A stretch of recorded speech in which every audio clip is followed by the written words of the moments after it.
আসসালামু আলাইকুম। কি অবস্থা সবার? আশা করছি সবাই ভালো আছো। আচ্ছা, সবাই আমরা একটু দ্রুত জয়েন করে ফেলি, আর আমরা যারা জয়েন করছি একটু কষ্ট করে নিজের বন্ধুদেরকে একটু মেনশন করে দিব। আচ্ছা, আসমান ভাইয়া ওয়ালাইকুম আসসালাম। কেমন আছেন? আলহামদুলিল্লাহ ভাইয়া ভালো আছি। সবার কি অবস্থা? সবার কি অবস্থা? পড়ালেখা কেমন চলতেছে একটু জানাই। আর সবকিছু ঠিক আছে কিনা, ক্লিয়ার ভাবে শোনা যাচ্ছে কিনা, সবকিছু ঠিক আছে কিনা, ক্লিয়ার ভাবে শোনা যাচ্ছে কিনা আমাকে একটু জানান।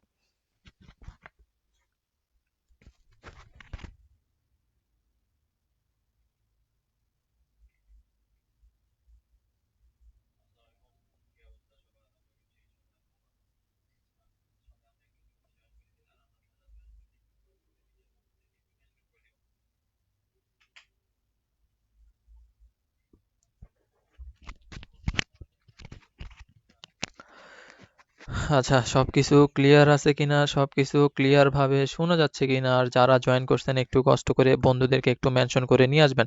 সো আজকে আমরা ম্যানেজমেন্ট প্রথম পত্রের গুরুত্বপূর্ণ কিছু এমসিকিউ সমাধান করব, যেগুলোর পিছনে আরো যা যা থিওরি তোমার জানা প্রয়োজন ইনশাল্লাহ সবগুলো আমি এক ক্লাসে ক্লিয়ার করে দিব। সো আচ্ছা, আচ্ছা, অল ক্লিয়ার ভাইয়া, ওকে আলহামদুলিল্লাহ। আচ্ছা, আসলাম ভাইয়া ওয়ালাইকুম আসসালাম। আমরা যারা জয়েন করছি কষ্ট করে একটু জাস্ট ভাইয়া 2টা মিনিট সময় নিব, একটু জাস্ট মেনশন করে সবাইকে একটু ক্লাসে জয়েন করে দেন, দেন আমি শুরু করে দিব। একটু কষ্ট করেন। আচ্ছা, ক্লিয়ার ভাইয়া, ওকে ক্লিয়ার, ক্লিয়ার হইলে আলহামদুলিল্লাহ। যারা জয়েন করছেন একটু কষ্ট করেন, জাস্ট ভাইয়া একটু কষ্ট করে ক্লাসটা পারলে নিজেদের গ্রুপে একটু শেয়ার করে দিতে পারেন, লিঙ্কটা বিভিন্ন ফ্রেন্ডসদের গ্রুপে শেয়ার করে দিতে পারেন, আর একটু কষ্ট করে বন্ধুদেরকে একটু মেনশন করে দিবেন যাতে সবাই চলে আসে। আমি লাস্ট আর 1টা মিনিট সময় নিব, দেন আমি আমাদের ম্যানেজমেন্ট প্রথম ক্লাসটা শুরু করে দিব, আমাদের ফার্স্ট ক্লাস, ম্যানেজমেন্টের ফার্স্ট ক্লাসটা আমরা শুরু করে দিব। আচ্ছা জি, ক্লিয়ার, ক্লিয়ার। আচ্ছা, ক্লিয়ার হইলে আলহামদুলিল্লাহ। সো একটু আমার জন্য জাস্ট লাস্ট আর 1টা মিনিট।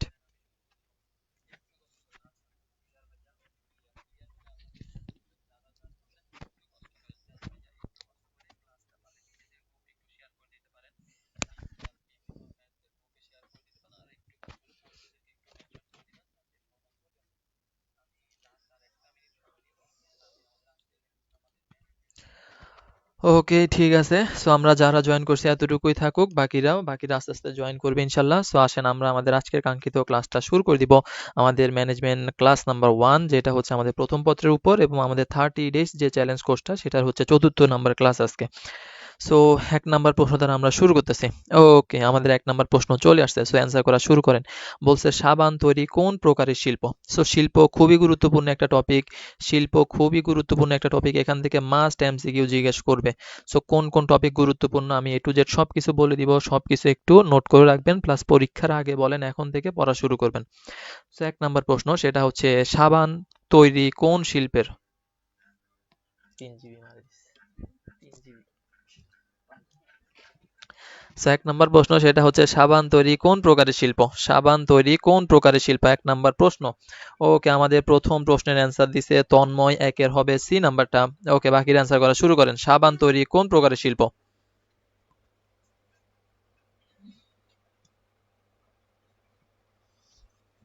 প্রথম প্রশ্ন। আচ্ছা, আমাদেরকে সামিরা বলছে সি হবে, ঐশিকা বলছে সি হবে, রাকিবও বলছে সি নাম্বারটা হবে। সাবান তৈরি কোন শিল্প ভাইয়া? সাবান তৈরি হচ্ছে যৌগিক শিল্প। সো শিল্প বিষয়টা খুবই গুরুত্বপূর্ণ। সো আরেকটা কনফিউশন যেটা আমরা একটু করে থাকি, এটা আমি একটু ক্লিয়ার করে দিই। একটা হচ্ছে ভাইয়া যৌগিক শিল্প, একটা হচ্ছে যৌগিক শিল্প, আরেকটা কি ভাইয়া? আরেকটা হচ্ছে আমাদের যে সংযোজন শিল্প যেটা আছে, এই দুইটা নিয়ে আমাদের একটু কনফিউশন হয়। একটু ভালো করে মাথায় রাখবেন ভাইয়া, যৌগিক শিল্প যেটা সেটা কি করে? বিভিন্ন শিল্পের কাঁচা মালকে একত্রিত করে।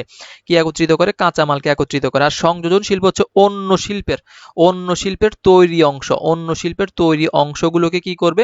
একত্রিত করবে, তাকে বলবো আমরা সংযোজন শিল্প। আর যদি বলা হয় কাঁচামালকে একত্রিত করবে, সেটা হচ্ছে যৌগিক শিল্প। তাহলে আমাদের প্রশ্নটা ছিল সাবান কোন ধরনের শিল্প? অ্যান্সার হচ্ছে সাবান যৌগিক শিল্প। সি নাম্বারটা হবে সাবান হচ্ছে যৌগিক শিল্প। জাস্ট এই পার্থক্যটা একটু ভালো করে মাথায় রাখবেন।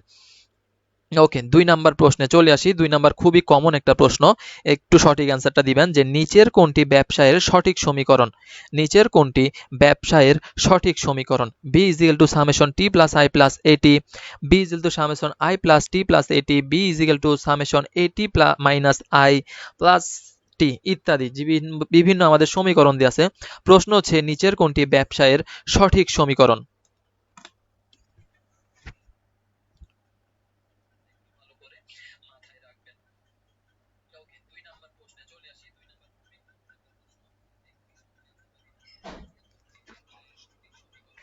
আচ্ছা তন্ময় ফার্স্ট টাইমার অ্যাডমিশন, আচ্ছা কোথাও, আচ্ছা সমস্যা নেই, সমস্যা নেই, ইনশাল্লাহ সেকেন্ড টাইমের জন্য আমাদের ভালো কিছু আসতেছে, সেকেন্ড টাইমের জন্য ইনশাল্লাহ ভালো কিছু আসবে, খুব শীঘ্রই আসবে, খুব শীঘ্রই।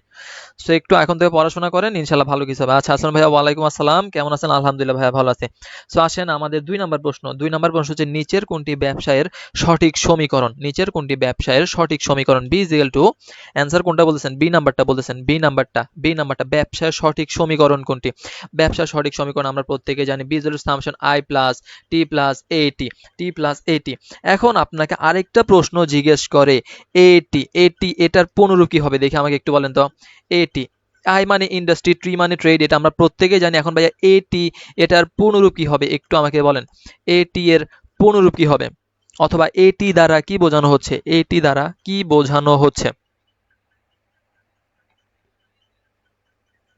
ঠিক আছে, যারা বি নাম্বারটা বলছেন সবার অ্যান্সার ঠিক আছে, যে বিজনেস ইজ ইকুয়াল টু কি কি হবে ভাইয়া, বিজনেস ইজ ইকুয়াল টু শিল্প প্লাস বাণিজ্য প্লাস সহায়ক সেবা, সহায়ক সেবা। এখন প্রশ্ন হচ্ছে ইংরেজিতে এটি এর পূর্ণরূপ কি হবে, এটি এর পূর্ণরূপ কি হবে?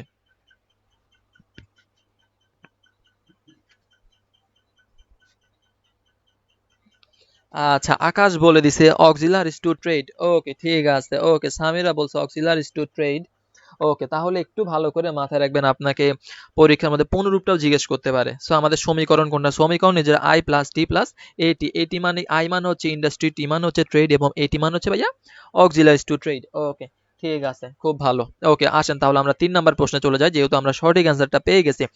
ওকে তন্ময়, ওকে ডান ডান।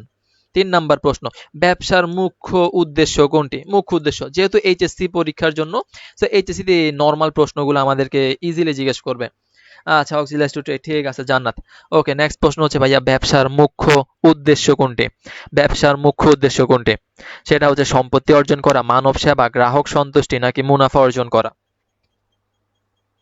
আচ্ছা আকাশ বলে দিচ্ছে ডি নাম্বারটা হবে, ব্যবসার মুখ্য উদ্দেশ্য কোনটি ভাইয়া?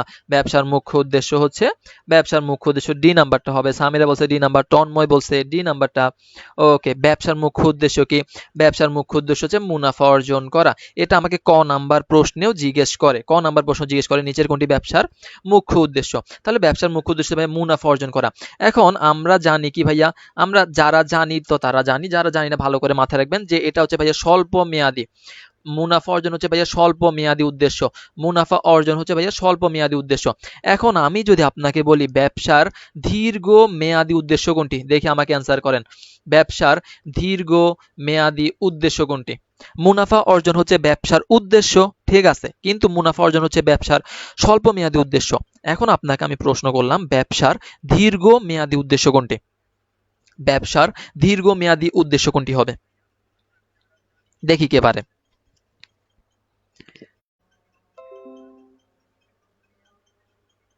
সম্পদ সর্বাধিকীকরণ হচ্ছে ব্যবসার দীর্ঘমেয়াদী লক্ষ্য।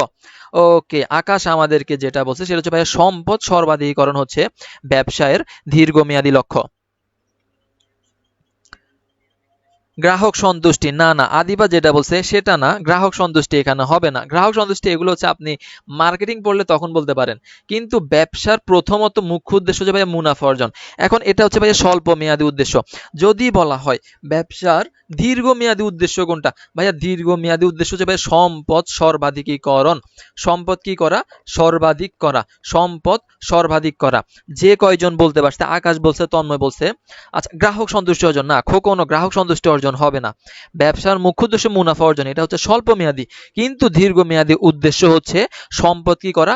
সর্বাধিক করা, সম্পদ সর্বাধিক করা। আশা করি ক্লিয়ার। তো আপনাকে যদি নির্দিষ্ট করে বলে দেয় স্বল্প মেয়াদী কোনটা, দীর্ঘমেয়াদী কোনটা, এগুলো একটু ভালো করে মাথায় রাখবেন যে ভাইয়া দীর্ঘমেয়াদী উদ্দেশ্য হচ্ছে সম্পদ সর্বাধিক করা। I hope clear. ব্যবসার প্রধান কাজ বললে কি বলবো? ব্যবসার প্রধান কাজ, আচ্ছা যে আর আমাদেরকে তন্ময় যে আরেকটা প্রশ্ন করছে, ব্যবসার প্রধান কাজ কি, দেখি আপনাদের থেকে অ্যান্সার করেন। ব্যবসার প্রধান কাজ কি? ব্যবসার প্রধান কাজ, বাকিরা দেখি কে পারে। ঠিক আছে সামিরা বলছে সম্পদ সর্বাধিকরণ, ঠিক আছে ওকে ডান। এখন আরেকটা প্রশ্ন, ভাইয়া ব্যবসার প্রধান কাজ কি, দেখি কে পারে। আশা করি আপনাদের থেকে আমি উত্তরটা পাবো। সো একটা প্রশ্নের মাধ্যমে আমরা আরো অনেকগুলো প্রশ্নের সমাধান শিখবো ইনশাল্লাহ। সো দেখি আরেকটা প্রশ্ন হচ্ছে ভাইয়া ব্যবসার প্রধান কাজ কোনটা? ব্যবসার প্রধান কাজ কোনটা, দেখি কে পারে। আমি জাস্ট একজনের অ্যান্সারটা নিব যে কি কে পারে ব্যবসার প্রধান কাজ কোনটা হবে। ব্যবসার প্রধান কাজ কি হবে? কে পারবে ব্যবসার প্রধান কাজ কি? মুনাফা অর্জন করা না? ব্যবসার প্রধান কাজ মুনাফা অর্জন করবেন কিসের মাধ্যমে করতে হবে? মুনাফা অর্জন করবেন কিভাবে অর্জন করবেন? এই তো সামিরা যেটা বলছে ভাইয়া ব্যবসার প্রধান কাজ কি? না না, আকাশ যেটা বলছে বিনিময়, না বিনিময় হবে না। ব্যবসার প্রধান কাজ কি? ব্যবসার প্রধান কাজ হচ্ছে উৎপাদন করা। উৎপাদন করা। এখন আপনি কি কি উৎপাদন করতে পারেন? আপনি চাইলে পণ্য উৎপাদন করতে পারেন, অথবা আপনি কি করতে পারেন? আপনি সেবা প্রদান করতে পারেন। দুইটার মাধ্যমে আপনি কি করবেন? আপনি মুনাফা অর্জন করবেন। মুনাফা অর্জন এটা হচ্ছে স্বল্প মেয়াদী। আর যদি মুনাফা অর্জন অধিক করতে করতে একটা সময় আপনি কি করবেন? প্রতিষ্ঠানের সম্পদ কি করবেন? সম্পদ সর্বাধিক করবেন। সম্পদ কি করবেন? সর্বাধিক করবেন। না, সেলিং এন্ড বাইং হবে না, সেলিং এন্ড বাইং না। ব্যবসার প্রধান কাজ হচ্ছে কি করা? উৎপাদন করা। ব্যবসার প্রধান কাজ কি? উৎপাদন করা। ক্লিয়ার হয়েছে কিনা?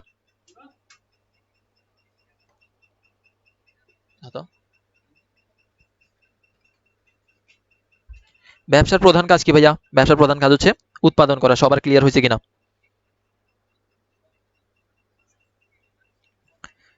সবার ক্লিয়ার হয়েছে কিনা? তাহলে আমরা একটা হচ্ছে ভাইয়া ব্যবসার উদ্দেশ্য বললে ভাইয়া মুনাফা অর্জন। যখন আমাকে নির্দিষ্ট করে দিবে স্বল্প মেয়াদী কোনটা, স্বল্প মেয়াদী হচ্ছে মুনাফা অর্জন করা। ভাইয়া দীর্ঘমেয়াদী ভাইয়া সম্পদ সর্বাধিক করা। ভাইয়া ব্যবসার প্রধান কাজ কি? ভাইয়া ব্যবসার প্রধান কাজ হচ্ছে উৎপাদন করা।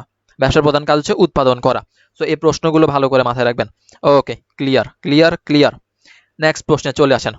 ওকে, 4 নাম্বার প্রশ্ন। 4 নাম্বার প্রশ্ন ভাই, শেয়ার সংক্রান্ত নিয়মাবলী উল্লেখ থাকে কোন দলিলে?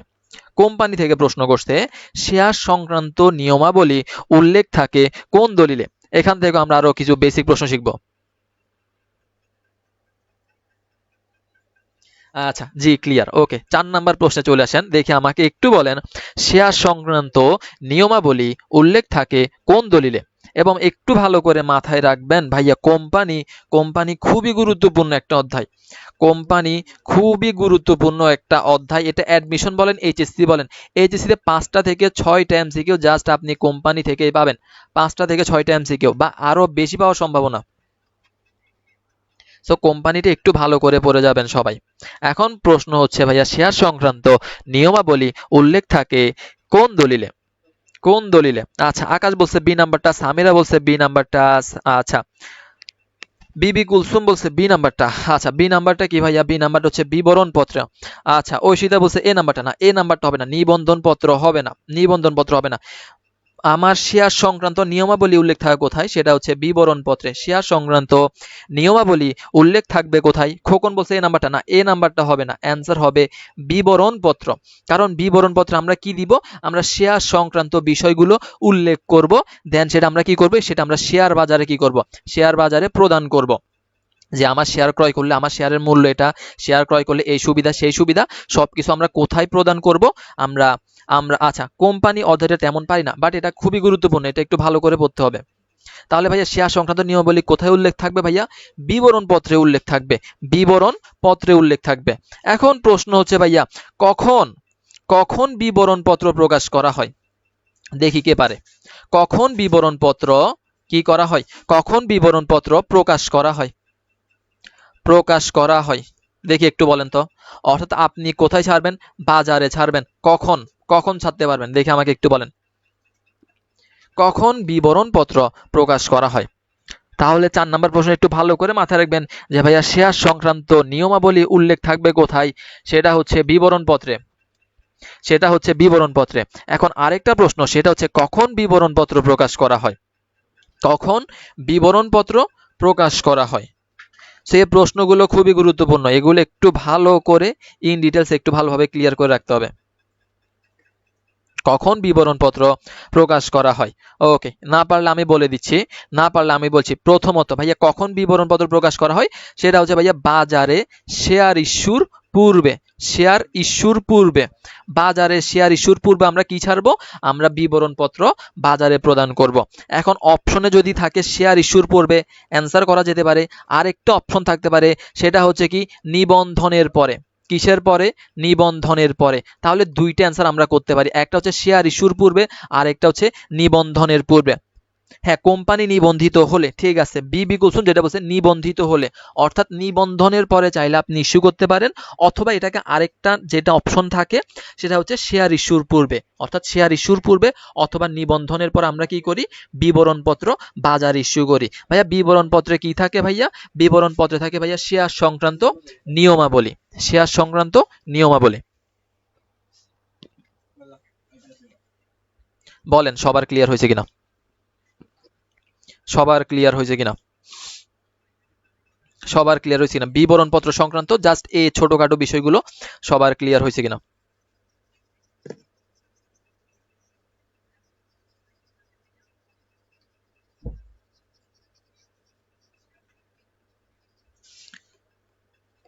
দেন আপনাকে আরেকটা প্রশ্ন করা হয়, আরেকটা প্রশ্ন, আমি সেম অপশন আমি যদি আপনাকে আরেকটা প্রশ্ন করি, সেটা হচ্ছে ভাইয়া বার্থ সার্টিফিকেট। বার্থ সার্টিফিকেট বলা হয়, নিচের কোনটিকে কোম্পানির বার্থ সার্টিফিকেট অথবা জন্ম সনদ বলা হয়? দেখি আমাকে বলেন। সেম অপশন, সেম অপশন, আরেকটা প্রশ্ন, নিচের কোনটিকে কোম্পানির বার্থ সার্টিফিকেট অথবা জন্ম সনদ বলা হয়?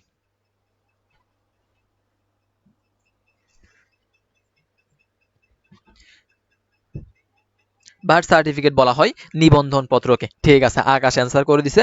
বার্থ সার্টিফিকেট কোনটাকে বলা হয় ভাইয়া? বার্থ সার্টিফিকেট বলা হচ্ছে নিবন্ধন পত্রকে, নিবন্ধন পত্রকে। তাহলে দলিলগুলো একটু ভালো করে মাথায় রাখবেন, কোনটাকে বার্থ সার্টিফিকেট বলা হয়, কোনটা কোম্পানির সবচেয়ে গুরুত্বপূর্ণ দলিল বা বিবরণ পত্রে কি প্রকাশ করা হয়, A to Z একটু ভালো করে দেখে রাখবেন। আচ্ছা, এই নাম্বারটা হবে, ঠিক আছে। বার্থ সার্টিফিকেট অথবা অথবা কি বলা হয় ভাইয়া? জন্ম সনদ বলা হয় কোনটিকে? সেটা হচ্ছে নিবন্ধন পত্রকে, সেটা হচ্ছে নিবন্ধন পত্রকে, নিবন্ধন পত্রকে। ওকে, ডান ডান। নেক্সট প্রশ্নে চলে আসেন। নেক্সট প্রশ্ন, 5 নাম্বার প্রশ্ন, বিবরণ পত্র প্রচারের কত দিনের মধ্যে ন্যূনতম মূলধন সংগ্রহ করতে হবে? ন্যূনতম মূলধন সংগ্রহ করতে হবে বিবরণপত্র প্রচারের কত দিনের মধ্যে? নেক্সট প্রশ্ন, সেটা হচ্ছে বিবরণপত্র প্রচারের কত দিনের মধ্যে ন্যূনতম মূলধন সংগ্রহ করতে হবে? 90 দিন, 120 দিন, 160 দিন, নাকি 180 দিন?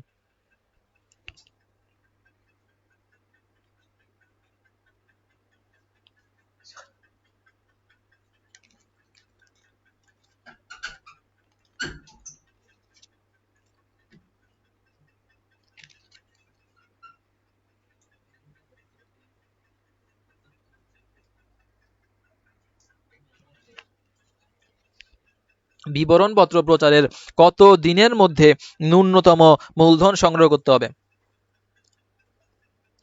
একটু বাকির অ্যান্সার করেন, সঠিক অ্যান্সারটা করবেন।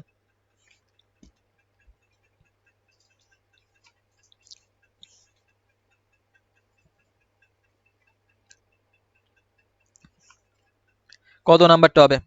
কত নাম্বারটা হবে? বিবরণপত্র প্রচারের কত দিনের মধ্যে ন্যূনতম মূলধন সংগ্রহ করতে হয়? ন্যূনতম মূলধন সংগ্রহ করতে হয় 120 দিন, 120 দিন, 120 দিন না, যারা বলছেন 120 দিন, 120 দিন না। সঠিক অ্যান্সার কোনটা? সঠিক অ্যান্সার হচ্ছে ডি নাম্বারটা, বিবরণপত্র প্রচারের 180 দিনের মধ্যে ন্যূনতম মূলধন সংগ্রহ করতে হয়।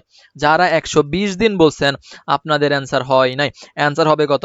অ্যান্সার হবে ডি নাম্বারটা, ডি নাম্বারটা। সো আবারও বলতেছি, আবারও রিমাইন্ডার দিচ্ছি, কোম্পানি অধ্যায়টা খুবই গুরুত্বপূর্ণ, এটা একটু ভালো করে ডিটেলসে পড়ে যাবেন, এটা একটু ভালো করে ডিটেলসে পড়ে যাবেন।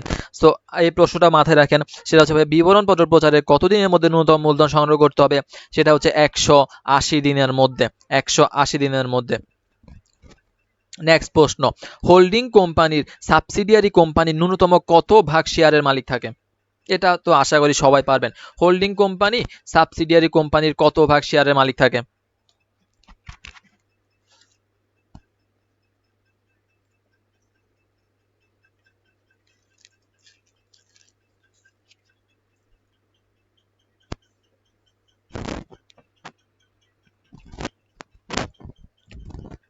আকাশ বলছে বি নাম্বারটা, সামিরা বলছে 51%। তাহলে হোল্ডিং কোম্পানি সাবসিডিয়ারি কোম্পানি কত পার্সেন্ট মালিকানা পাবে? 51% মালিকানা পাবে। সো এটা খুবই সহজ এবং কমন একটা প্রশ্ন। 51% পাবে হোল্ডিং কোম্পানি, সাবসিডিয়ারি কোম্পানির 51% পাবে, এবং সাবসিডিয়ারি থাকবে কত পার্সেন্ট? সাবসিডিয়ারি থাকবে 49%, হোল্ডিং এ থাকবে কত পার্সেন্ট? 51%। অ্যান্সার কত? অ্যান্সার হচ্ছে 51% হবে বি নাম্বারটা, বি নাম্বারটা। ওকে, ডান। 7 নাম্বার প্রশ্ন, দেখি এটা কে পারে। এক মালিকানা ব্যবসার প্রচলন ঘটে কোন যুগে? এক মালিকানা ব্যবসার প্রচলন ঘটে কোন যুগে?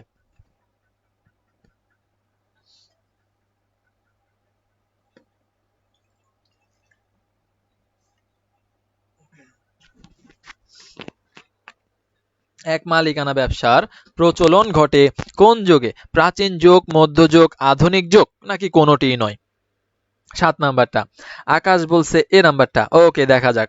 আকাশ বলছে এই নাম্বারটা, সামিরা বলছে এই নাম্বারটা, বাকিরা অ্যান্সার করেন। বাকিরা প্রত্যেক থেকে কমন প্রশ্নটার অ্যান্সারটা আমরা নিব যে আমার এক মালিকানা ব্যবসার প্রচলন হয় কোন যুগে।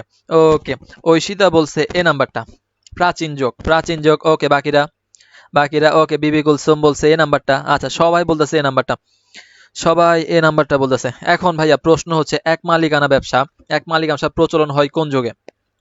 রাকিবও বলছে এ নাম্বারটা, প্রাচীন যুগ। এখন যারা প্রাচীন যুগ বলছেন, যারা প্রাচীন যুগ বলছেন, কারোর অ্যান্সারটাই হয় নাই। যারা প্রাচীন যুগ বলছেন কারোর অ্যান্সারটা হয় নাই। মাথায় রাখবেন ভাইয়া, এক মালিকানা ব্যবসাকে বলা হয় সর্বপ্রাচীন ব্যবসা। এক মালিকানা ব্যবসাকে বলা হয় সর্বপ্রাচীন ব্যবসা। কিন্তু কিন্তু যোগের কথা যদি বলা হয়, যদি বলা হয় যোগের কথা, ভাইয়া প্রাচীন যোগে কোনো কি ছিল না? প্রাচীন যুগে কোনো ব্যবসা ছিল না। প্রাচীন যুগে কোনো ব্যবসা ছিল না। তাহলে ভাইয়া এক মালিকানা ব্যবসা কোন যুগের ব্যবসা? এক মালিকানা ব্যবসা হচ্ছে ভাইয়া মধ্যযুগের ব্যবসা। এক মালিকানা কোন যুগ ভাইয়া? মধ্যযুগের ব্যবসা। মধ্যযুগে দুইটা ব্যবসার আবির্ভাব হয়, দুইটা ব্যবসা। একটা হচ্ছে এক মালিকানা ব্যবসা, আর একটা হচ্ছে অংশীদারি ব্যবসা। একটা হচ্ছে এক মালিকানা, আর একটা হচ্ছে অংশীদারি ব্যবসা। আর প্রাচীন যুগে কি ছিল? প্রাচীন যুগ ছিল আত্মনির্ভরশীলতার যুগ, অথবা বার্টার সিস্টেম, অর্থাৎ যেগুলো আমাদের ছিল প্রাচীন যুগে। কিন্তু প্রাচীন যুগে কোনো ব্যবসা ছিল না। ব্যবসার উৎপত্তি কোন যুগ থেকে? মধ্যযুগ থেকে। মধ্যযুগে প্রচলন হওয়া দুইটা ব্যবসা, একটা হচ্ছে এক মালিকানা ব্যবসা, আর একটা হচ্ছে অংশীদারি ব্যবসা। এখন সবচেয়ে প্রাচীন ব্যবসা বলা হয় এক মালিকানাকে, কারণ এটা আসছে সবার প্রথমে। কিন্তু কোন যুগে? যোগ হচ্ছে ভাইয়া মধ্যযুগ। বলেন সবার ক্লিয়ার হয়েছে কিনা?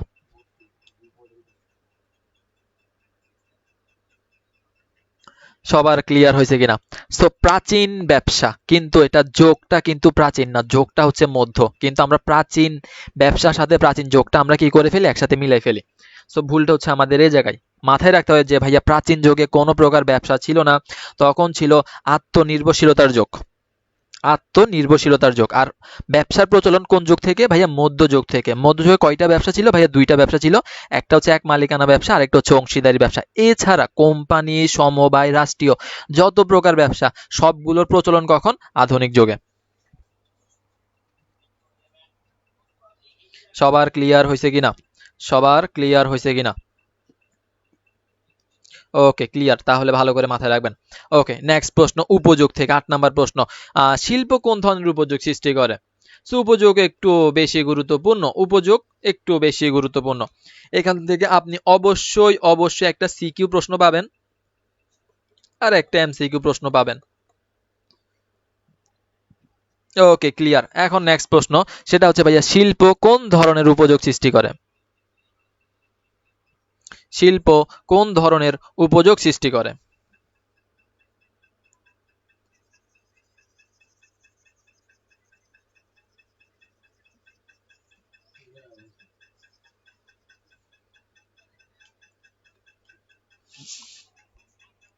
রূপগত উপযোগ, রূপগত উপযোগ, রূপগত উপযোগ, রূপগত উপযোগ। তাহলে শিল্প বললে আমরা কোনটা বলবো? শিল্প হচ্ছে কোন উপযোগ সৃষ্টি করে? শিল্প হচ্ছে রূপগত উপযোগ সৃষ্টি করে। এখন আপনাকে যদি আরেকটা প্রশ্ন করা হয়, সেটা হচ্ছে ভাইয়া ব্যবসায়ের মোট উপযোগ কয়টা? ব্যবসায়ের মোট উপযোগ, ব্যবসায়ের মোট উপযোগ কয়টা? এবং বাণিজ্যের উপযোগ কয়টা? দেখি একটু অ্যান্সার করেন। একটা হচ্ছে ভাইয়া ব্যবসার মোট উপযোগ কয়টা, আর একটা হচ্ছে বাণিজ্যের মোট উপযোগ কয়টা?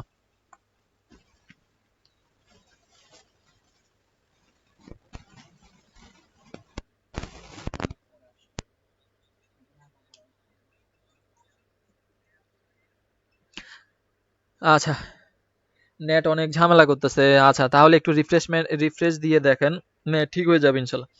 আচ্ছা, নেক্সট প্রশ্ন, সেটা হচ্ছে আপনাকে আমি যদি বলি যে ভাইয়া ব্যবসার মোট উপযোগ কয়টা? ব্যবসার মোট উপযোগ কয়টা এবং বাণিজ্যের মোট উপযোগ কয়টা? দেখি একটু অ্যান্সার করেন।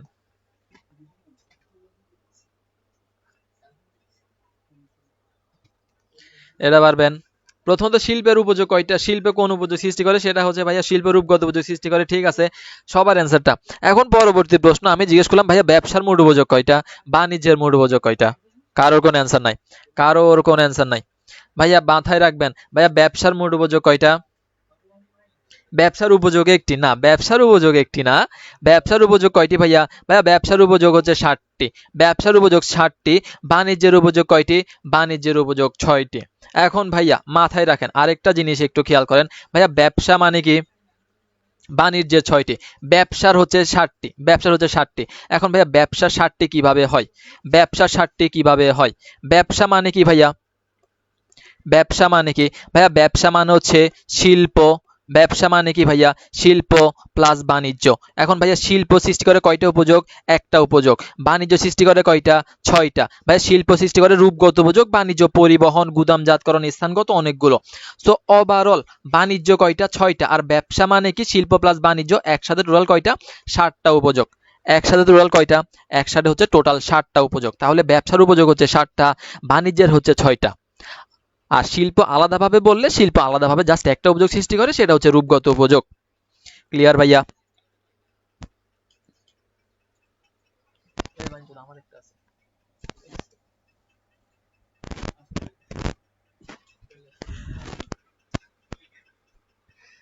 সবার ক্লিয়ার হয়েছে কিনা? তাহলে ব্যবসার উপযোগ বললে কয়টা? ব্যবসার হচ্ছে 60টি। না না, শিল্পের 6টি না, শিল্পের হচ্ছে একটি, শিল্প শুধুমাত্র রূপগত। আর বাণিজ্যের হচ্ছে 6টা, বাণিজ্যের হচ্ছে 6টা। হ্যাঁ বাণিজ্যের 6টা, ঠিক আছে, বাণিজ্যের 6টা, শিল্পের একটা। আর বাণিজ্য প্লাস শিল্প মিলে টোটাল আমরা কি বলবো? সেটাকে বলবো আমরা ব্যবসা। ওকে, 8 নাম্বার প্রশ্ন শেষ। 9 নাম্বার প্রশ্নে চলে আসেন। 9 নাম্বার প্রশ্ন হচ্ছে পরিবেশ থেকে মানব সম্পদ কোন ধরনের পরিবেশের উপাদান? মানব সম্পদ কোন সম্পদ? মানব সম্পদ কোন পরিবেশের উপাদান? 9 নাম্বার প্রশ্ন, সেটা হচ্ছে মানব সম্পদ কোন পরিবেশের উপাদান? ন্যাচারাল, ইকোনমিক, সোশ্যাল নাকি টেকনোলজিক্যাল? মানব সম্পদ কোন পরিবেশের উপাদান?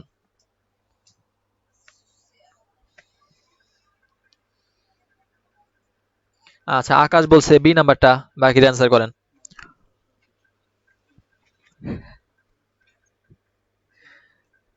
আচ্ছা ক্লিয়ার। ওকে ওকে, সামির ইকোনমিক, ইকোনমিক। ওকে, বাকিরা অ্যান্সার করেন। মানব সম্পদ কোন পরিবেশের উপাদান? মানব সম্পদ কোন পরিবেশের উপাদান? মানব সম্পদ কোন পরিবেশের উপাদান? মানব সম্পদ হচ্ছে কোন পরিবেশ ভাইয়া? মানব সম্পদ হচ্ছে অর্থনৈতিক পরিবেশের উপাদান। মানব সম্পদ কোন পরিবেশ? অর্থনৈতিক পরিবেশ। কোন পরিবেশ? অর্থনৈতিক পরিবেশের উপাদান। অ্যান্সার কোনটা হবে? অ্যান্সার হবে বি নাম্বারটা। যারা সি নাম্বারটা বলছেন, যারা সি নাম্বারটা বলছেন সামাজিক পরিবেশ, সামাজিক পরিবেশ হবে না, মানব সম্পদ। মানব সম্পদ বলছে, মানব সম্পদ কোন পরিবেশ? মানব সম্পদ হচ্ছে অর্থনৈতিক পরিবেশের উপাদান।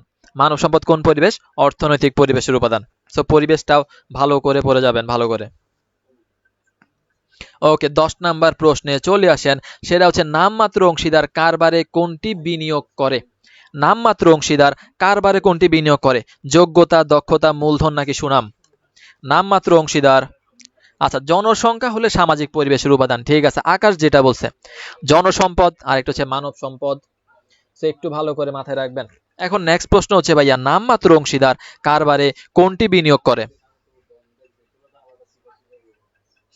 আচ্ছা 9 এর খ নাম্বারটা 100%, হ্যাঁ 9 এর খ নাম্বারটা হবে। এখন প্রশ্ন হচ্ছে 10 নাম্বারটা, নামমাত্র অংশীদার কারবারে কোনটি বিনিয়োগ করে? নামমাত্র অংশীদার কারবারে কোনটি বিনিয়োগ করে? ওকে, গ নাম্বারটা, গ নাম্বারটা। বাকির অ্যান্সার করেন, বাকির অ্যান্সার করেন। নামমাত্র অংশীদার কারবারে কোনটি বিনিয়োগ করে? এবং অংশীদারের যে প্রকারভেদ, অংশীদারদের যে প্রকারভেদ, প্রকারভেদ থেকে অবশ্যই অবশ্যই একটা সিকিউ প্রশ্ন আসবে। পারলে দুইটাও দেওয়ার সম্ভাবনা থাকতে পারে, বাট মাস্ট প্রশ্ন পাবেন। মাস্ট কি পাবেন? প্রশ্ন পাবেন। হ্যাঁ, সামাজিক পরিবেশ উপাদান হচ্ছে জনসংখ্যা। ঠিক আছে, আচ্ছা এটার অ্যান্সার কত হবে ভাইয়া? এটার অ্যান্সার হবে ভাইয়া ডি নাম্বারটা, সুনাম। আচ্ছা, নামমাত্র অংশীদার কি প্রদান করে ভাইয়া? নামমাত্র অংশীদার ভাইয়া সুনাম দেয়, সে মাত্র তার সুনাম ব্যবহারের অনুমতি দেয়। তাহলে অ্যান্সার কোনটা হবে? অ্যান্সার হবে ডি নাম্বারটা, অ্যান্সার হবে ডি নাম্বারটা। ওকে, 11 নম্বর প্রশ্ন সেটা হচ্ছে সমবায় সমিতির অর্জিত মুনাফার শতকরা কত অংশ সংরক্ষিত তহবিলে বাধ্যতামূলকভাবে রাখতে হবে? সংরক্ষিত তহবিলে অর্জিত মুনাফার কত অংশ বাধ্যতামূলকভাবে রাখতে হবে? 11 নম্বর প্রশ্ন সেটা হচ্ছে সংরক্ষিত তহবিলে বাধ্যতামূলক। এই প্রশ্নগুলো খুবই কমন এবং প্রত্যেকটা বোর্ডে এই প্রশ্নগুলো দেখা যায়। প্রত্যেক বছর প্রত্যেকটা বোর্ডে এই প্রশ্নগুলো দেখা যায়। 11 নম্বর অ্যান্সার কোনটা হবে? 11 নম্বর অ্যান্সার কোনটা হবে? 15%। আচ্ছা, আকাশ বলছে বি নাম্বারটা, সামিরা বলছে 15% হবে। 15%। বাকিরা তাহলে ভাইয়া সংরক্ষিত তহবিলে বাধ্যতামূলক রাখতে হবে কত পার্সেন্ট? সংরক্ষিত তহবিলে বাধ্যতামূলক রাখতে হবে 15%। 15%। এখন আরেকটা প্রশ্ন জিজ্ঞেস করে, সেটা হচ্ছে উন্নয়ন তহবিলে কত পার্সেন্ট? উন্নয়ন তহবিলে কত পার্সেন্ট? দেখি আমাকে বলেন। বি নাম্বারটা হবে 15%। এখন প্রশ্ন হচ্ছে উন্নয়ন তহবিলে রাখা হয় কত পার্সেন্ট? উন্নয়ন তহবিল, দেখি অ্যান্সার করেন।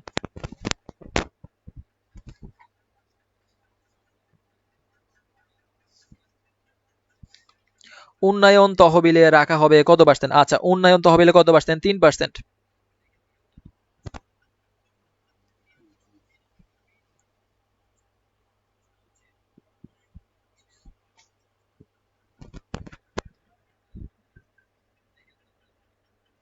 উন্নয়ন তহবিল, হ্যাঁ উন্নয়ন তহবিল বললে কত পার্সেন্ট ভাইয়া?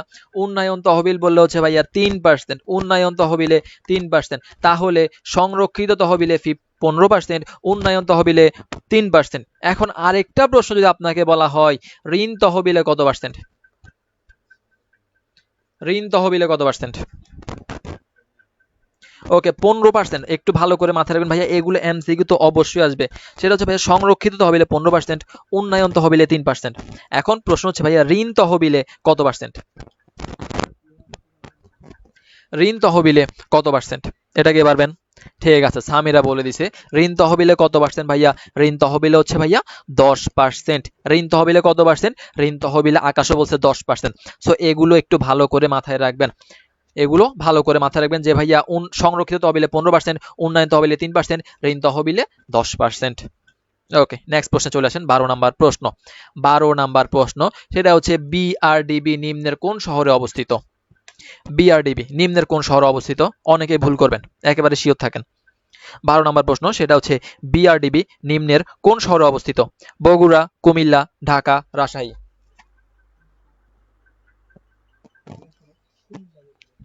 নেক্সট প্রশ্ন সেটা হচ্ছে বিআরডিবি নিম্নের কোন শহরে অবস্থিত? এই যে সামিরা বলছে কুমিল্লা। বাকিরা অ্যান্সার করেন। বি নাম্বারটা, আচ্ছা আকাশও বলছে বি নাম্বারটা কুমিল্লা। ওকে, নেক্সট। বিআরডিবি নিম্নের কোন শহরে অবস্থিত? বিআরডিবি নিম্নের কোন শহরে অবস্থিত?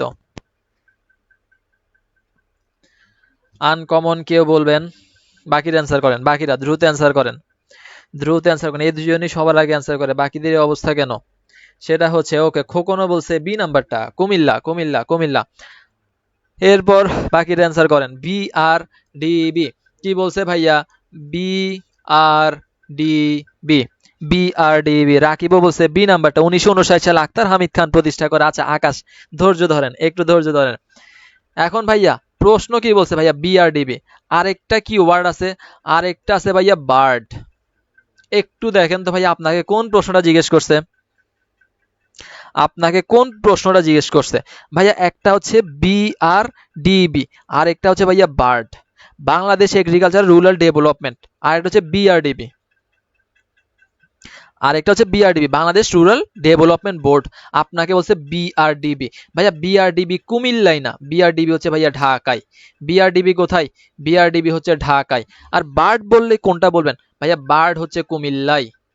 সো কমন ভুলটা কোথায় ভাইয়া? কমন ভুলটা হচ্ছে আমরা দুইটা শব্দকে সেম মনে করি, কিন্তু সেম না ভাইয়া। একটা হচ্ছে বোর্ড ভাইয়া, বোর্ড রুরাল ডেভেলপমেন্ট বোর্ড বললে কোথায় ভাইয়া? ভাইয়া বোর্ড বললে হচ্ছে ভাইয়া ঢাকা। কিন্তু কিন্তু আরেকটা যেটা আমরা কমন ভুলটা, সেটা হচ্ছে ভাইয়া বার্ড কোথায় ভাইয়া? ভাইয়া বার্ড হচ্ছে কুমিল্লা। কিন্তু আমাকে বলছে বোর্ড বললে কি হবে? বোর্ড বললে হবে ঢাকা। ক্লিয়ার হয়েছে কিনা? সে কমন ভুলটা সবাই করে, এইচএসসি বলেন অ্যাডমিশন বলেন সবাই করে। সো আমরা কমন যেটা পড়ে আসছি সেটা অ্যান্সার করতে চাই, কিন্তু আমাকে প্রশ্ন সেটা জিজ্ঞেস করে নাই। সবার ক্লিয়ার হয়েছে কিনা যে ভাইয়া একটা হচ্ছে board Bangladesh rural development board, যেটা অবস্থিত হচ্ছে ঢাকায়। আরেকটা হচ্ছে ভাইয়া bird agriculture rural development board, rural development, যেটা হচ্ছে কুমিল্লায়।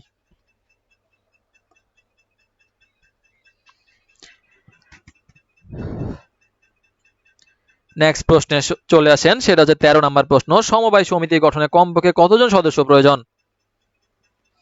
আচ্ছা ভাই, আপনার বাসায় কুমিল্লা না, ভাইয়ার বাসা কুমিল্লা না, ভাইয়ার বাসা হচ্ছে চট্টগ্রাম, বাট আপাতত কুমিল্লায় থাকা হচ্ছে।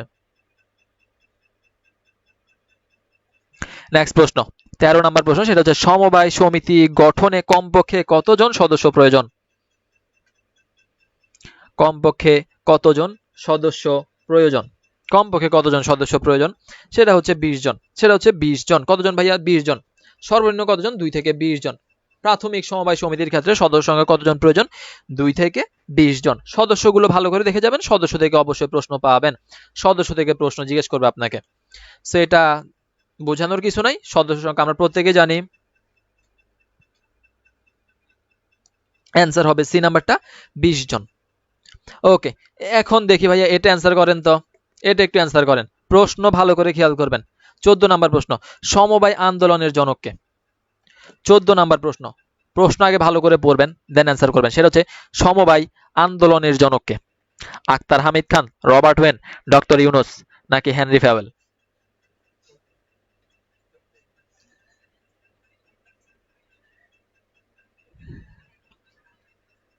13 নাম্বার প্রশ্ন, 14 নাম্বার প্রশ্ন, 14 নাম্বার প্রশ্ন। আচ্ছা 13 অ্যান্সার করতেছেন, ঠিক আছে, 13 অ্যান্সার খ নাম্বারটা। এখন 14 নাম্বার প্রশ্ন, সেটা হচ্ছে সমবায় আন্দোলনের জনককে? সমবায় আন্দোলনের জনককে? আচ্ছা, আকাশ বলছে বি নাম্বারটা, রবার্ট ওয়েন। বাকিরা বলেন। ওকে, সামিরা বলছে কোনটা? বি নাম্বারটা। বাকিরা অ্যান্সার করেন। বাকি সেটা হচ্ছে আপনাকে কি বলছে? আপনাকে বলছে সমবায় আন্দোলনের জনক, সমবায় আন্দোলনের জনক। সো ভাই একটু ভালো করে মাথায় রাখবেন, একটা হচ্ছে ভাই সমবায় আন্দোলনের জনক, আর একটা হচ্ছে বাংলাদেশের সমবায় আন্দোলনের জনক। একটা হচ্ছে সমবায় আন্দোলনের জনক, আরেকটা হচ্ছে বাংলাদেশের সমবায় আন্দোলনের জনক। সো যখন আপনাকে বলবে সমবায় আন্দোলনের জনকে, তখন অ্যান্সার করবেন রবার্ট ওয়েন। আর যখন বলবে বাংলাদেশে কে, তখন আপনি অ্যান্সার করবেন আক্তার হামিদ খান। সমবায় আন্দোলনের জনককে? Robert when. আর যদি বলা হয় বাংলাদেশে কে, তাহলে আপনি অ্যান্সার করবেন আক্তার হামিদ খান। এই যে অলি শাহ যে বলছে এ নাম্বারটা, এ নাম্বারটা হবে না, অ্যান্সার হবে কোনটা? অ্যান্সার হবে বি নাম্বারটা, কারণ সমবায় আন্দোলনের জনক হচ্ছে রবার্ট ওয়েন, আর বাংলাদেশে যদি বলা হয় জনক, তাহলে হচ্ছে আক্তার হামিদ খান। 15 নাম্বার প্রশ্ন, সেটা হচ্ছে পাবলিক লিমিটেড কোম্পানির সদস্য সংখ্যা কতজন? পাবলিক লিমিটেড কোম্পানির সদস্য সংখ্যা কতজন? Public limited company, public limited company. এখান থেকে আমি অনেকগুলো প্রশ্ন জিজ্ঞেস করব, সবাই প্রত্যেকটা প্রশ্নের অ্যান্সার দিবেন আস্তে ধীরে। সো 15 নাম্বার প্রশ্ন, পাবলিক লিমিটেড কোম্পানির সদস্য সংখ্যা কতজন? 2 থেকে 50, 7 থেকে শেয়ার পর্যন্ত সীমাবদ্ধ, 2 থেকে 10, 2 থেকে 20? 15 কত হবে ভাইয়া? আচ্ছা, আকাশ বলছে 15 বি নাম্বারটা হবে। বাকিরা, সামিরা বলছে বি নাম্বারটা হবে, সেটা হচ্ছে কত? 7 থেকে শেয়ার সংখ্যা দ্বারা সীমাবদ্ধ, অর্থাৎ অনির্দিষ্ট। অনির্দিষ্ট। তাহলে পাবলিক লিমিটেড কোম্পানির সদস্য সংখ্যা কতজন ভাইয়া? 7 থেকে শেয়ার সংখ্যা দ্বারা সীমাবদ্ধ। অ্যান্সার হচ্ছে বি নাম্বারটা, অ্যান্সার হচ্ছে বি নাম্বারটা। তাহলে 15 অ্যান্সার কত? 15 অ্যান্সার হবে বি নাম্বারটা। এখন আপনাকে যদি বলা হয় প্রাইভেট লিমিটেড কোম্পানির সদস্য সংখ্যা কতজন? আপনাকে যদি বলা হয় প্রাইভেট লিমিটেড কোম্পানির সদস্য সংখ্যা কতজন, তখন অ্যান্সার কোনটা হবে? প্রাইভেট লিমিটেড কোম্পানির সদস্য সংখ্যা কতজন? 15 নাম্বার প্রশ্নের মধ্যে আমরা আরেকটা প্রশ্ন করলাম, সেটা হচ্ছে প্রাইভেট লিমিটেড কোম্পানির ক্ষেত্রে সদস্য সংখ্যা কতজন? সামিরা বলে দিছে সেটা হচ্ছে 2 থেকে কতজন ভাইয়া? 2 থেকে 50 জন। 2 থেকে কতজন? 2 থেকে 50 জন। তাহলে প্রাইভেট লিমিটেড কোম্পানির ক্ষেত্রে 2 থেকে 50, তারপরে পাবলিক লিমিটেডের ক্ষেত্রে 7 থেকে কতজন ভাইয়া? 7 থেকে শেয়ার সংখ্যা দ্বারা সীমাবদ্ধ, এবং আর একটা আমরা একটু আগে যেটা বললাম সেটা হচ্ছে সমবায়ের ক্ষেত্রে সদস্য সংখ্যা কতজন, সেটা হচ্ছে 2 থেকে 20 জন। ওকে, প্রাইভেটের ক্ষেত্রে 2 থেকে 50, 2 থেকে 50। এখন আপনাকে যদি বলা হয় পরিচালক সংখ্যা, পরিচালক পরিচালক পাবলিকে কতজন? দেখি আমাকে বলেন তো ভাইয়া, পরিচালক পাবলিকে কতজন? পাবলিক লিমিটেড কোম্পানির পরিচালক পরিচালক সংখ্যা কতজন? পাবলিক লিমিটেড কোম্পানির ক্ষেত্রে সর্বোচ্চ পরিচালক সংখ্যা কতজন?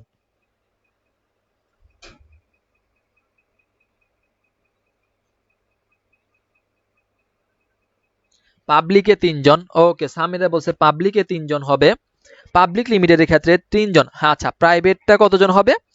প্রাইভেটটা কতজন? ওকে, আমাদেরকে আকাশ বলে দিছে যে পাবলিক লিমিটেড কোম্পানি পরিচালক সংখ্যা সর্বনিম্ন 3 জন। আর একটা হচ্ছে প্রাইভেটের ক্ষেত্রে কতজন ভাইয়া? প্রাইভেটের ক্ষেত্রে হচ্ছে 2 জন। প্রাইভেটের ক্ষেত্রে কতজন? প্রাইভেটের ক্ষেত্রে 2 জন। আচ্ছা, তাহলে আরেকটা প্রশ্ন অ্যান্সার করে দেন তো ভাইয়া, সমবায়ের ক্ষেত্রে কতজন? সমবায় সদস্য সংখ্যা, যেহেতু আমরা তিনটা প্রতিষ্ঠানের পড়লাম, এখন তাহলে পরিচালক সংখ্যার ক্ষেত্রে সমবায়ের ক্ষেত্রে কতজন? ওকে, পাবলিকে ওলিশা পাবলিকের ক্ষেত্রে হচ্ছে কতজন ভাইয়া? পাবলিকের ক্ষেত্রে হচ্ছে 3 জন, প্রাইভেটের ক্ষেত্রে 2 জন। এখন আরেকটা প্রশ্ন, সমবায়ের ক্ষেত্রে কতজন? সমবায় সমবায়ের ক্ষেত্রে 6 জন, 6 9 12, অর্থাৎ কত থেকে কত ভাইয়া? 6 থেকে 12 জন। পরিচালক সংখ্যা কতজন? 6 থেকে 12 জন। কত দ্বারা বিভাজ্য ভাইয়া? 3 দ্বারা বিভাজ্য। কত দ্বারা? 3 দ্বারা বিভাজ্য। তো প্রতিটা বিষয় একসাথে সবগুলো বিষয় ভালো করে মাথায় রাখবেন যাতে ক্লিয়ার থাকে। সমবায়ের ক্ষেত্রে 9 জন না, 6 থেকে 12 জন। 6 থেকে 12 জন 3 দ্বারা বিভাজ্য থাকে। কত দ্বারা? 3 দ্বারা বিভাজ্য। ওকে, ডান। নেক্সট প্রশ্নে চলে আসেন, 16 নাম্বার প্রশ্ন। ওকে, এখানে আমি আরো অনেকগুলো প্রশ্ন জিজ্ঞেস করব, প্রত্যেকে অ্যান্সার করবেন। 16 নাম্বার প্রশ্ন, সেটা হচ্ছে এক মালিকানা ব্যবসার প্রধান বৈশিষ্ট্য কোনটি? 16 নাম্বার প্রশ্ন, সেটা হচ্ছে এক মালিকানা ব্যবসায়ের প্রধান বৈশিষ্ট্য কোনটি?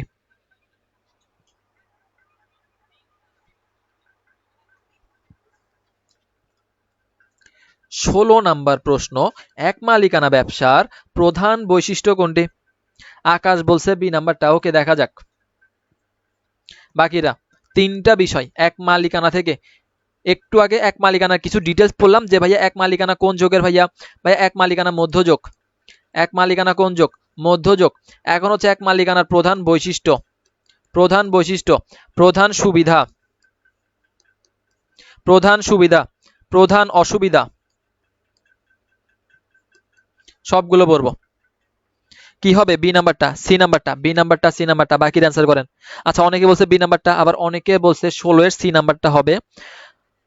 ওকে, আসেন তাহলে ভাইয়া প্রথম প্রশ্ন, আমাদের 16 নাম্বার প্রশ্ন, এক মালিকানা ব্যবসার প্রধান বৈশিষ্ট্য কোনটা? ভালো করে মাথায় রাখবেন, প্রধান বৈশিষ্ট্য হচ্ছে ভাইয়া একক মালিকানা। প্রধান বৈশিষ্ট্য কোনটা? একক মালিকানা। অসীম দায় প্রধান বৈশিষ্ট্য না। অসীম দায় কি না? প্রধান বৈশিষ্ট্য না। এক মালিকানা ব্যবসার প্রধান বৈশিষ্ট্য যদি আমাকে জিজ্ঞেস করে, আপনি অ্যান্সার করবেন একক মালিকানা। একক মালিকানা হচ্ছে এক মালিকানা ব্যবসার প্রধান বৈশিষ্ট্য। তাহলে সি নাম্বার যারা অ্যান্সার করছে তাদের উত্তরটা ঠিক আছে। তাহলে প্রধান বৈশিষ্ট্য কি ভাইয়া? প্রধান বৈশিষ্ট্য হচ্ছে ভাইয়া একক মালিকানা। একক মালিকানা। এখন আপনাকে যদি বলা হয়, আপনাকে যদি বলা হয় প্রধান, আপনাকে যদি বলা হয় প্রধান সুবিধা, এক মালিকানা ব্যবসার প্রধান সুবিধা কোনটি?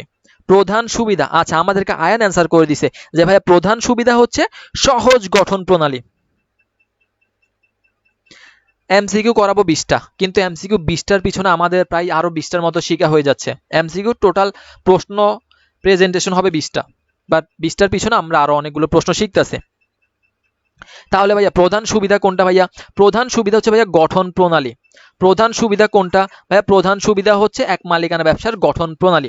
আর একটা হচ্ছে ভাইয়া প্রধান অসুবিধা কোনটা? ভাইয়া প্রধান অসুবিধা হচ্ছে অসীম দায়। প্রধান অসুবিধা কোনটা? প্রধান অসুবিধা হচ্ছে অসীম দায়। তাহলে একটা হচ্ছে ভাইয়া এক মালিকানা ব্যবসার প্রধান বৈশিষ্ট্য, প্রধান সুবিধা, প্রধান অসুবিধা। তিনটার ক্ষেত্রে তিনটা উত্তর। সবার ক্লিয়ার হয়েছে কিনা? সবার ক্লিয়ার হয়েছে কিনা?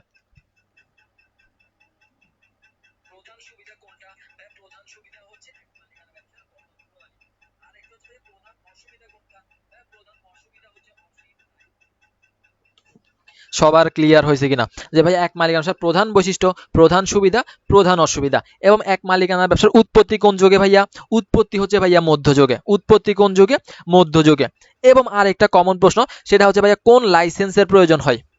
কোন লাইসেন্স, কোন লাইসেন্স একটু আমাকে বলেন। এক মালিকানা ব্যবসা করার জন্য কোন লাইসেন্সটা আমার গ্রহণ করা লাগবে, কোন লাইসেন্স গ্রহণ করা লাগে? এক মালিকানা ব্যবসা করার জন্য অর্থাৎ পৌর এলাকা থেকে কোন লাইসেন্সটা সংগ্রহ করা লাগে? কোন লাইসেন্স? ওকে, আকাশ বলেছে কোন লাইসেন্স ভাইয়া, সেটা হচ্ছে ট্রেড লাইসেন্স। কোন লাইসেন্স? Trade licence. লাইসেন্স কোনটা? লাইসেন্স হচ্ছে ট্রেড লাইসেন্স। লাইসেন্স কোনটা? লাইসেন্স হচ্ছে ট্রেড লাইসেন্স।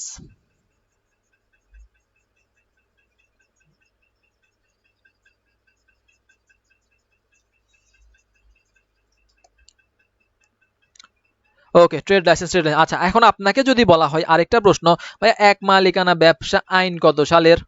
এক মালিকানা ব্যবসার আইন কত সালের? 1932, 1994, 1959, 2002। দেখি একটু অ্যান্সার করেন তো। এক মালিকানা ব্যবসা আইন কত সালের? ওকে, ট্রেড লাইসেন্স, ট্রেড লাইসেন্স, হ্যাঁ ঠিক আছে, পৌর এলাকা থেকে ট্রেড লাইসেন্স সংগ্রহ করা লাগে। এখন আপনার প্রশ্ন হচ্ছে ভাইয়া এক মালিকানা ব্যবসা আইন কত সালের? 1932, 1994, 1959 নাকি 2002?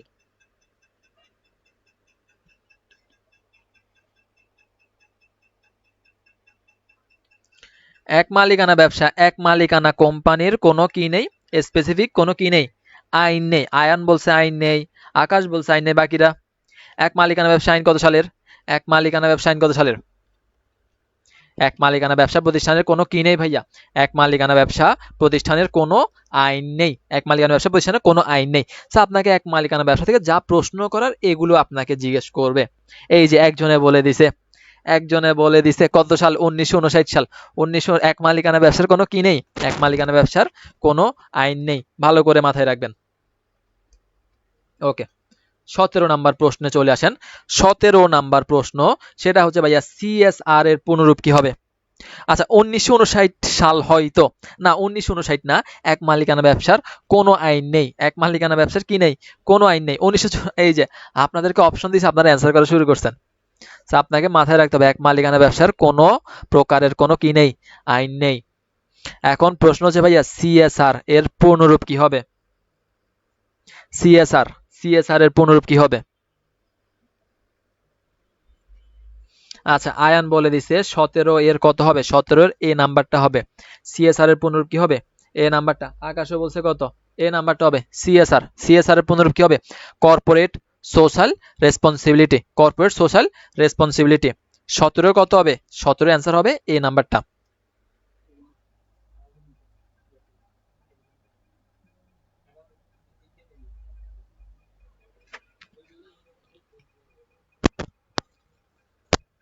এ নাম্বারটা, এ নাম্বারটা, এ নাম্বারটা হবে। ঠিক আছে, 17 অ্যান্সার কত ভাইয়া?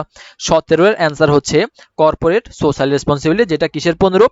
যেটা হচ্ছে ভাইয়া সিএসআর এর পুনরূপ হবে, সিএসআর। ওকে, নেক্সট প্রশ্ন আমরা চলে আসি।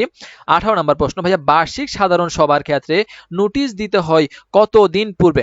7 দিন, 14 দিন, 21 দিন নাকি 30 দিন? 18 নম্বর প্রশ্ন, বার্ষিক সাধারণ সভার ক্ষেত্রে নোটিশ দিতে হয় কতদিন পূর্বে? 7 দিন, 14 দিন, 21 দিন নাকি 30 দিন? 18 নাম্বার প্রশ্ন।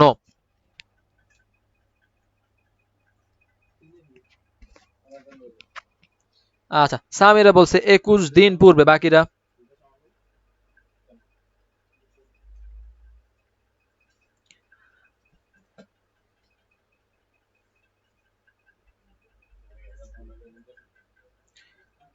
বার্ষিক সাধারণ সভার ক্ষেত্রে নোটিশ দিতে হয় কদিন পূর্বে? 21 দিন পূর্বে, 21 দিন পূর্বে, 21 দিন পূর্বে। অ্যান্সার কত ভাই? অ্যান্সার হচ্ছে সি নাম্বারটা। মাথায় রাখবেন, এটা আগে ছিল কতদিন? এটা আগে ছিল 14 দিন। এখন বর্তমানে প্রতিটা আমাদের সবার ক্ষেত্রে নোটিশ দিতে হবে 21 দিন পূর্বে। তো সাধারণ সভা বলুক বা যেই সভা বলুক, বিশেষ সভা, যে কোনো সবার ক্ষেত্রে আমাকে অবশ্যই নোটিশ দিতে হবে 21 দিন পূর্বে। আগে ছিল 14 দিন, কিন্তু বর্তমানে সেটার পরিবর্তন হয়ে এটার অ্যান্সার হচ্ছে 21 দিন পূর্বে হবে। অনেকে বি নাম্বারটা বলছেন, বি নাম্বারটা হবে না, এটার পরিবর্তন আসছে। পরিবর্তন হচ্ছে 14 দিন না, প্রতিটা নোটিশের ক্ষেত্রে আপনাকে 21 দিন পূর্বে কি করতে হবে? নোটিশ দিতে হবে। অ্যান্সার হবে সি নাম্বারটা, 21 দিন পূর্বে। 21 দিন পূর্বে। আই হোপ ক্লিয়ার সবার। আশা করি 18 নম্বর প্রশ্নটা ক্লিয়ার। ভালো করে মাথায় রাখবেন যে ভাই প্রতিটা নোটিশ হচ্ছে এখন বর্তমানে 21 দিন পূর্বে। দেন 19 নাম্বার প্রশ্ন, চট্টগ্রাম স্টক এক্সচেঞ্জের যাত্রা শুরু হয় কত সালে? চট্টগ্রাম স্টক এক্সচেঞ্জ যাত্রা শুরু হয় কত সালে?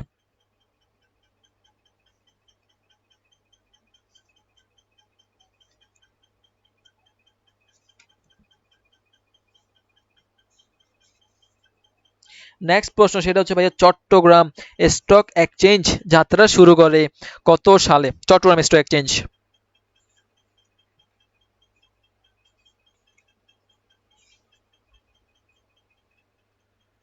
1995 সাল। 1995 সাল। সি হবে মেবি, না সি নাম্বারটা হবে না, অ্যান্সার হবে কোনটা? চট্টগ্রাম স্টক এক্সচেঞ্জ যাত্রা শুরু করলে কত সালে? সেটা হচ্ছে ডি নাম্বারটা। ডি নাম্বারটা কত সালে ভাইয়া? 1995 সালে। চট্টগ্রাম স্টক এক্সচেঞ্জ যাত্রা শুরু করে কত সালে? 1995 সালে। 1995 সালে। আমার বইয়ে 14 দিন দিয়ে আছে না, 14 দিন, এটা পরিবর্তন হয়েছে, এটা অনেক দিন ধরে, এটা বর্তমানে ভালো করে মাথায় রাখবেন। প্রতিটা নোটিশের ক্ষেত্রে বর্তমানে 21 দিন হচ্ছে আমার পূর্বে নোটিশ দিতে হবে। এটার অ্যান্সার কোনটা হবে? চট্টগ্রাম স্টক এক্সচেঞ্জ, সেটা হচ্ছে আমার ডি নাম্বারটা। অ্যান্সার হচ্ছে 1995 সালে চট্টগ্রাম স্টক এক্সচেঞ্জ যাত্রা শুরু করে। ডি নাম্বারটা হবে। ওকে, নেক্সট প্রশ্ন সেটা হচ্ছে নিচের কোনটি ব্যবসা পরিবেশের উপাদান নয়? নিচের কোনটি ব্যবসায় পরিবেশের উপাদান নয়? অর্থনৈতিক শক্তি, প্রযুক্তিগত শক্তি, মনস্তাত্ত্বিক শক্তি, নাকি মুদ্রাস্ফীতি? নিচের কোনটি কি নয়? ব্যবসা পরিবেশের অন্তর্ভুক্ত নয়।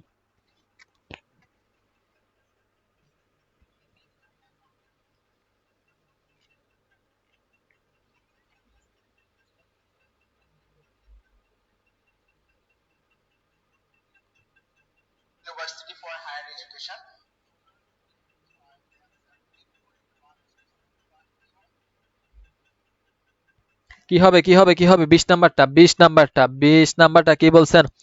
আচ্ছা, আকাশ বলছে সি নাম্বারটা, আয়ান বলছে ডি নাম্বারটা, সামিরা বলছে সি হবে ভাইয়া। বাকিরা অ্যান্সার করেন যে ভাইয়া নিচের কোনটি, সবার থেকে অ্যান্সার নিব যেহেতু আমাদের লাস্ট প্রশ্ন।